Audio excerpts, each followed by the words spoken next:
Hello guys, good morning. Kamusta po kayo? Bali ngayon po ay papunta tayo ng Cavite at maglalagay po tayo ng cortina doon. Ngayon po ang weather is medyo maulan. Dito tayo ngayon sa Porac. Ayan. Mula po sa bahay namin, nag-SCTEX na lang po kami mag-Skyway. Tapos po, Cavitex na lang para mabilis po yung biyahe, no? Ngayon po, ilalagyan natin yung bahay, is-subscribers natin sila from Oman naman. So, ayun, papakita ko na lang po sa inyo yung mga ilalagay namin curtains. Pero share ko lang po sa inyo ha. Kasi so far, marami talagang nagpapalagay pa po ng cortina. And meron po ako nag-viral na video sa Facebook. Ayan, naka 3M views. Aside po sa pagka-viral, ayun, may mga basher na included, ganyan. So, ang diskusyon nila din is paglalaba. Sa paglalaba po talaga, kung kami po ang naglagay, nagsa-service po kami. Kung puro cortina yan at hindi nyo po siya kayang i-DIY, kami po ang pwede nyo kuhanin every year, every 2 years. Depende po kung ano pong gusto nyo month or yearly nyo po siya ipa-maintain sa amin. Pwede naman po. O kaya kung bungalow house naman po yung bahay ninyo at talaga may kababaan lang po dahil abot nyo naman, pwede naman po i-do it yourself. Tuturuan ko po kayo kung paano. Tapos yung blackout po is pwede naman po siyang i-dry clean, vacuum. Mga ka-viewers, bali nandito na po tayo sa Cavite, sa General Trias. Ngayon, inaantay ko lang po yung kliyente natin. Then habang inaantay ko yung kliyente po, at yung team po natin, yung mga installer, ito nakita ko tong prefab container house na apartment. Ang laki. Hanggang 3 palapag kaya talaga nila oh. Dati nag-vlog tayo ng prefab container house. So dito may nakita ko. Ayan, ginawa siyang apartment. 3 palapag yung container house. Kasi dito guys, merong school eh. Ayan, so may apartment tayo nakita dito. Galing no? Tapos guys, dito sa gilid may hagdanan. Access sa mga 2nd floor, 3rd floor, pwede na rin yung fire exit. Maya maya guys, mag-start na rin tayo mag-install. Bali ngayon is 11:06. 11:30 AM mga ka-viewers, nag-start na po tayo mag-install sa bahay po ng ating client. So ito po yung itsura ng bahay niya at meron pong huge na window sa front.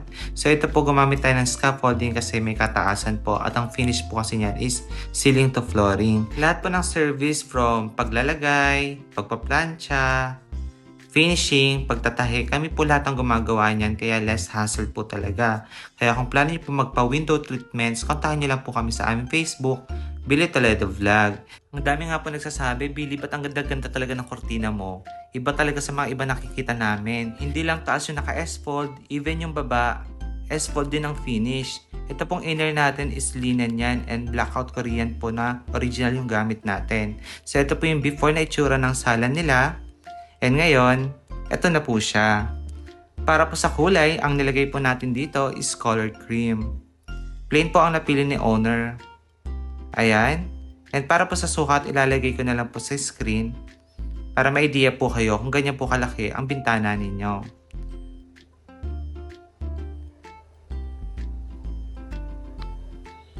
So again, ito po itsura sa malapitan.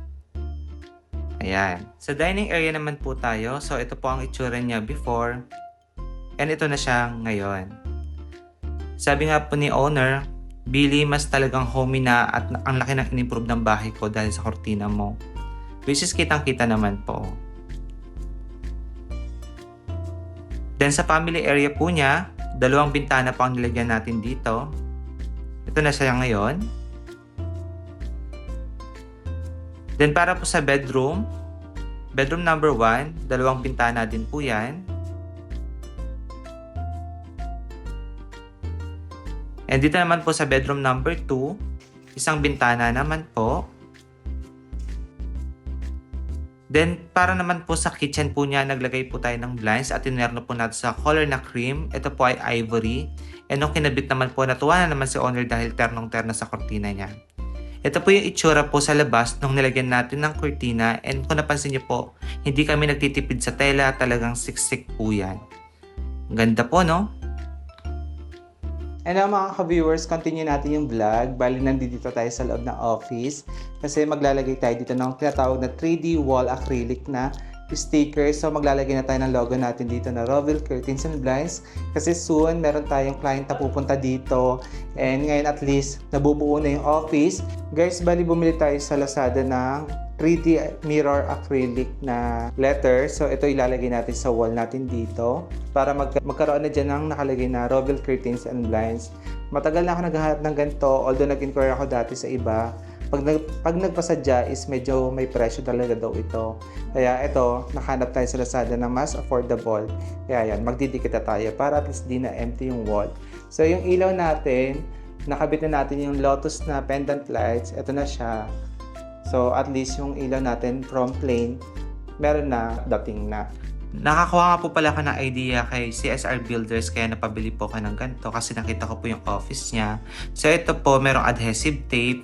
Then ito pong letter R, ayan. Shiny po yan or metallic po ang dating pero gawa po sa plastic. Tapos po yung R na yan, dinidikit naman po siya sa pinaka foam po. Gaya nito. Ayan, ididikit siya dito. Tapos, ilalagay na lang po natin sa wall nun. Ganun lang siya kadali. So ngayon tara, maglagay na po tayo.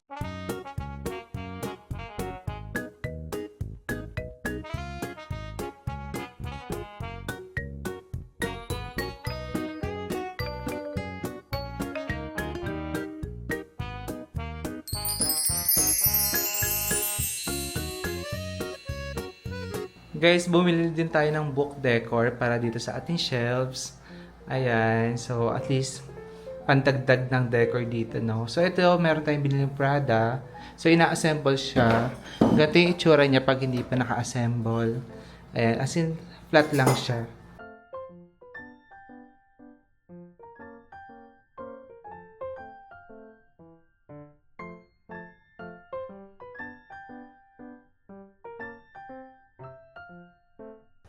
So, meron tayong Louis Vuitton, Prada, Chanel, Christian Dior.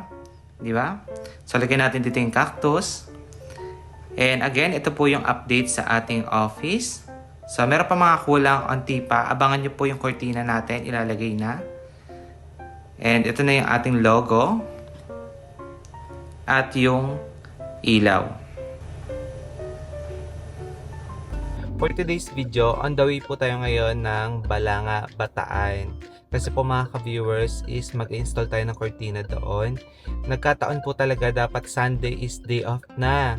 So kahit po Sunday ay mag-install pa rin tayo kasi nga po talagang kung hindi ko po gagawin to, hindi na natin mabibigyan ng slot si ma'am, yung client. Kaya pinasok po ng Sunday at nagtatrabaho po kahit linggo. Ngayon po, ayun, update ko po kayo kung anong gagawin po natin doon kasi ang lalagay po namin doon blinds and curtains, papakita ko na lang po sa vlog, and syempre yung kanyang bahay kasi po yung bahay ng ating client ay soon papa-Airbnb niya daw yon. Ngayon mga ka-viewers ay nandito na po tayo sa bahay po ng ating client. Again, dito yan sa Bataan. Ito pong bahay niya is from dream house. Ito turn din po siya into Airbnb dahil meron pa silang extra house. So, ito po, ipapa-Airbnb nila. So, meron tong swimming pool inside. Mamaya, papakita ko sa inyo. And bago ko po i-reveal sa inyo yung finished product natin, story time lang po tayo, no? Kasi bago ako pumunta dito, ayun po, na-hack po ang ating Facebook and talaga pong nakakatakot ang nangyari. So, kagabi po, may nag-message sa aking someone. Friend ko po siya sa Facebook, and ito pong friend ko is na-meet ko na po ito personal. Subscribers ko din po sila. Nag-o-color po ako dati sa ginagawa nilang bahay. Ayan. Tapos, nagtaka lang po ako kagabi. Sabi niya, "Hello Billy, kamusta?" Ganyan. Kaya ako naman po approachable. Nag-reply ako, "Kamusta din po?" "Ano po yon?" Sabi kong ganon. Then, ang sagot niya po sa akin, may favor daw siya. So, favor. So, ano pong favor nyo? Ngayon ang sinabi po niya, pwede ko daw po bang i-like ang kanyang page? So, nag-send po siya sa akin ng link ng page niya. So, pinindot ko po yung link ng page niya. Ang lumabas po is send code. Ganyan. Ngayon po, yung sa pagkapindot ko ng send code na yon, na na-approve ko na yon, ang nangyari pala is magkakaroon na siya ng control dun sa Facebook ko dahil sa isang pag-click na page na sinasabi niya. So, sa totoo lang, hindi niyo po siya mawawari kasi kaibigan mo siya sa Facebook. And na-meet ko, for sure, ito pong subscribers or ito pong kausap ko na friend is na biktima lang din ang Facebook niya kasi madali lang siyang gawin eh. Magsisend-send ka lang ng link sa mga friend ng ka-FB mo, tapos once na nagpindot, ayun nga, possible na ma-hack yung Facebook mo. So, hindi ko naman po siya sinisisi sa nangyari kasi alam ko, biktima rin po siguro itong friend natin na ito. So, isa po tayo sa nabiktima din. And alam niyo po ba, anong bilis lang ng pangyayari. Lahat po ng friend ko sa Facebook, pinagsasend niya po kung pwedeng mag-Gcash, mag-send sila ng pera sa akin na kahit hindi naman ako nangungutang or nangihingi, ganyan, importante lang, ganito. Basta ganito po yung mga message niya sa mga friends ko. Even po si Roda, kasi nauna sila mag-install dito, papunta ako, ayan yung message. Ang sabi po kay Roda, kung pwede daw ako magpa-Gcash ng 2,000, then isend daw po ASAP. So buti po si Roda, tumawag sa akin dahil may tatanong dito sa i-installan namin dahil nga wala pa po ako. Sabi sa akin, "Sir, di ko pa na-send yung 2,000." Sabi ko, "Ha? Anong 2,000? Wala akong hiniram na 2,000. Eh, sir, nag-message ka." "Ay, naku, nahak ako." Sabi ko ganun, wag ka mag-message na ganyan. Wag ka mag-transfer ng pera, hindi ako yan. Tapos yung ate ko, hiningan nila ng 15,000 pesos. Na akala ng ate ko is ako yon. So, nag-ready na siya mag-transfer ng 15,000 pesos. Ngayon, bago siya mag-send ng 15,000, meron po akong isang Facebook. Minessage ko po dun sa group namin na nahack ang account ko. So, buti na lang hindi po napindot or na-send yung 15,000. Kahit doon, marami pa po mga friends ko doon, mga subscribers, mga client ang pinagme-message niya at muntik-muntikan na din po silang mag-send ng pera. Ang galing-galing po na itong scammer na to at hacker na to, ganyan. Kaya talaga doble ingat po ha. Again, pag may nanghingi po sa inyo ng favor at nag-send po ng regarding sa page or link, wag na lang po natin pindutin kung talaga wala tayong assurance kung ano ba talaga yung pinipindot natin. Nakakatakot po talaga, promise. Ngayon guys, until lumalabas na yung ganda ng ating in-install na cortina. Mamaya magtutur tayo dito, no?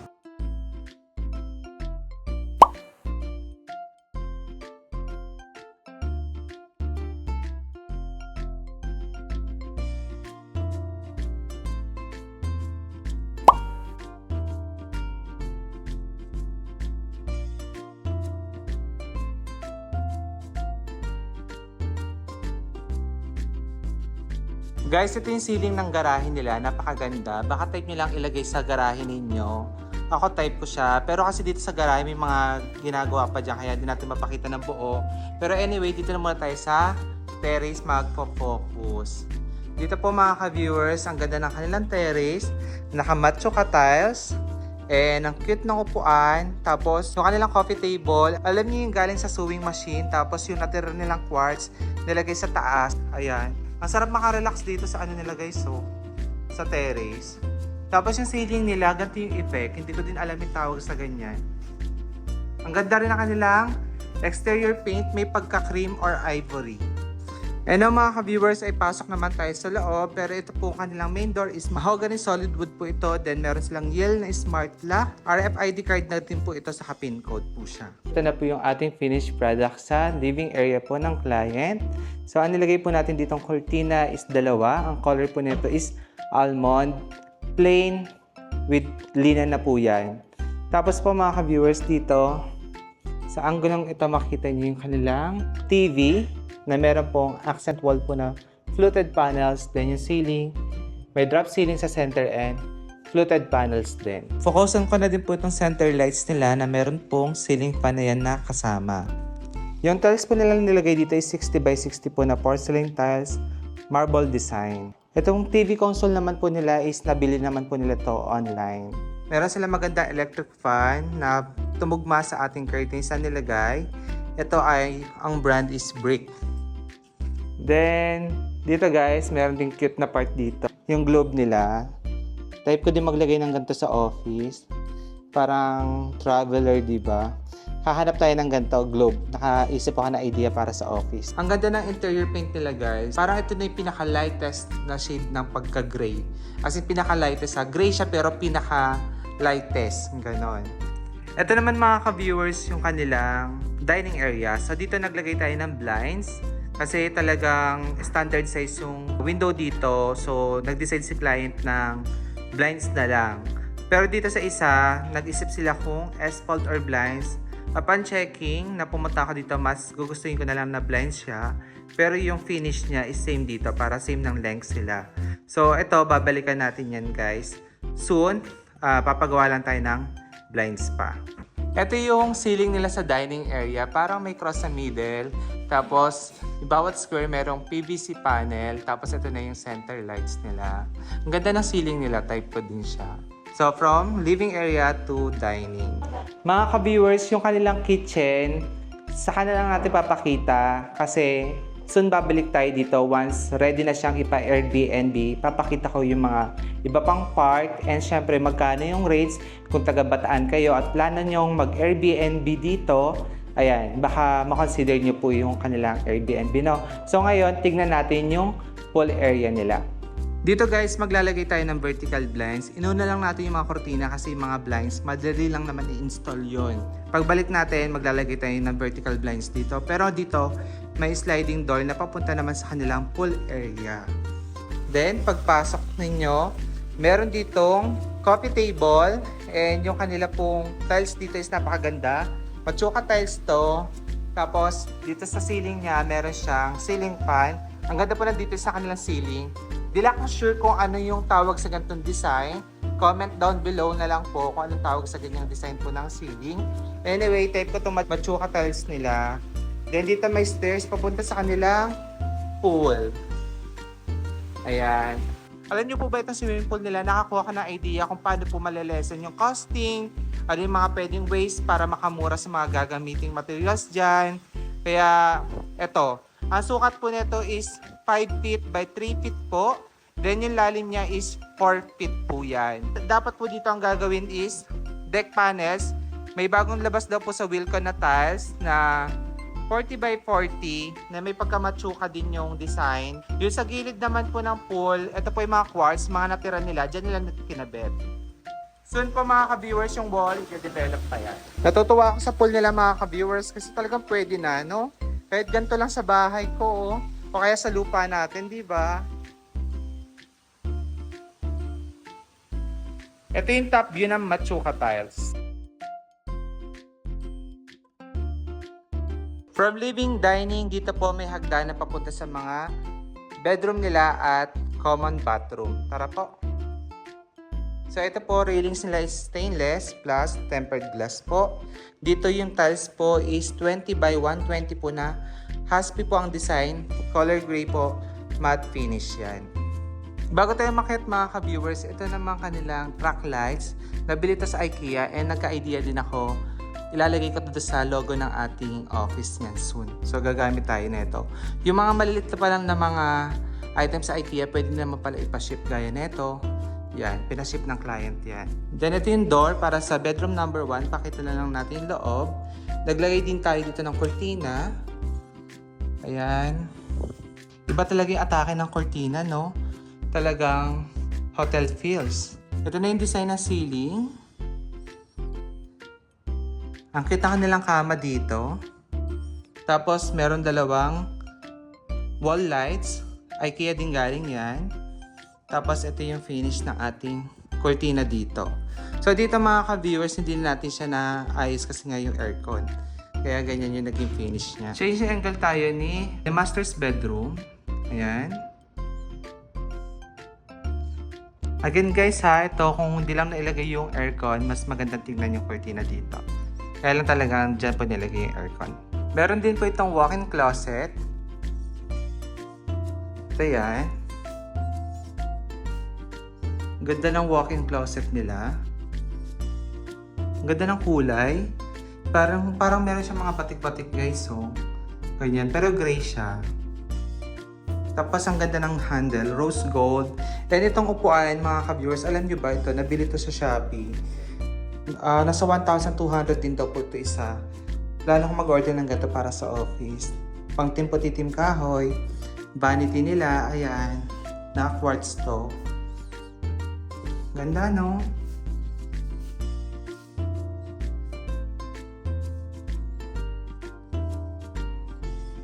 Dito guys, naglagay na sila ng wallpaper. Nag-DIY po sila.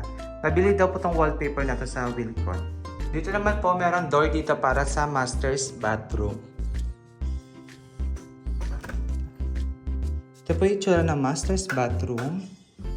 Ayan, ang ganda.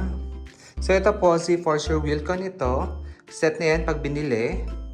Tapos, dito ang tiles nila is 60 by 60, porcelain.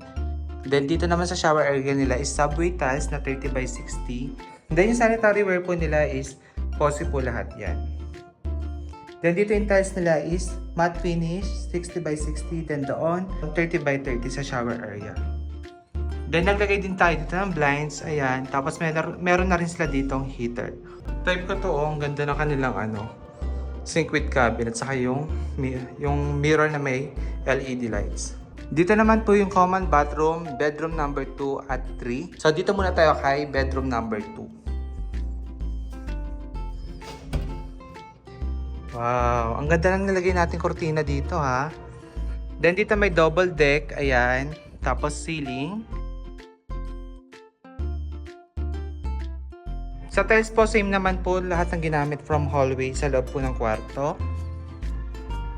And ito yung wardrobe cabinet nila. Pinasadya na po ito ng client. Then, ayan, dito may mirror sa gitna. Okay no, ang ganda ng cabinet nila. Ganda ng finish. Ayan. Dito naman po tayo sa common bathroom. Ayan. So dito po shade of white at gray po yung mga tiles nila. Okay. And last, bedroom po tayo. So dito po may double deck din and ito yung cortina nating nilagay dito. Ang gusto ko sa kwarto nila, meron talagang area yung wardrobe cabinet. Ito po mga double deck nila is Sanyang po nila ito nabili. Sa Sanyang. And ayan po mga ka-viewers yung mga nilagay nating cortina dito sa bahay po ng client natin again sa Bataan. Tapos po alam niyo po ba mga ka-viewers, share ko lang bago magtapos ang vlog. Siyempre po si owner is nagpa-quote din sa iba. So mataas lang tayo ng onte pero kasi may pinagkaibaw naman po talaga sa fabric din. So yung fabric natin yung kinonsider nila kasi nga nung nag-ocular po kami nakita nila itself yung ginagamit namin and malayo na malayo daw po sa ibang nagkukurtina. So, konting difference lang pero ayan, tayo ang napili kaya thank you ma'am. Ayan. Guys, bali ayan, tapos na tayo mag-house tour sa bahay ng client natin. Continue lang natin ang vlog. So, alam niyo po ba mga ka-viewers, binigyan tayo ng munting regalo ng ating client dito sa Bataan. So, binigyan niya tayo ng daing na pusit, then tuyo. Gawa to sa Bataan guys ha. So, ito tinapa. Then, tinapang bangus. Ang dami. Ito pa, tinapang bangus. So, bibigyan ko si mama para matuwa siya. Thank you talaga sa client natin na to. Napaka-generous nila. And, eto, burong talangka. Ayan. Thank you po sa nagbigay. Again mga ka-viewers ha, ito ay appreciation lamang po. Ayan, ako po ay hindi nag-expect pero thank you kasi po ito ay blessings talaga. And siguro po, partly sabi daw po kasi ng client, nung binibuilt daw yung house nila, ang laki daw po na naging contribution ko para sa house nila because nakakuha daw po sila ng idea sa mga materyales, ganyan. Kaya siguro po ito po yung appreciation na binigay nila sa atin. So ayun po no, again mga ka-viewers, sana ay na-inspire po kayo. Meron po kayo nakuha ang idea sa vlog. Maraming salamat po sa panonood. Bye-bye!